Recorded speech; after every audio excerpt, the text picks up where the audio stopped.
পূর্বকালে শয়তান মানুষের দৃষ্টিগোচর হইত। একবার কোনো এক ব্যক্তি শয়তানকে বলিল, আমাকে এমন পন্থা শিক্ষা দাও যাহা অবলম্বন করিলে আমিও তোমার মতো হইতে পারি। শয়তান বলিল, এ কি আজব প্রশ্ন! এইরূপ প্রশ্ন আজ পর্যন্ত কেহ আমাকে করে নাই।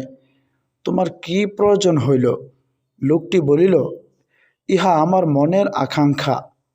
শয়তান বলিল, ইহার পন্থা এই যে, নামাজে অবহেলা করিও এবং সত্য মিথ্যা কসম খাইয়া কথা বলিতে কখনো পরোয়া করিও না।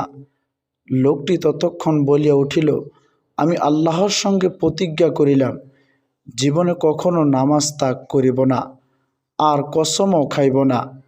ইহা শয়তান শুনিয়া বলিল, আজ পর্যন্ত ছালবাজি করিয়া তুমি ব্যতীত আমার নিকট হইতে কেহ কথা নিতে পারে নাই। আমিও কসম খাইয়া বলিতেছি যে, মানুষকে কখনো সুপদেশ দিব না।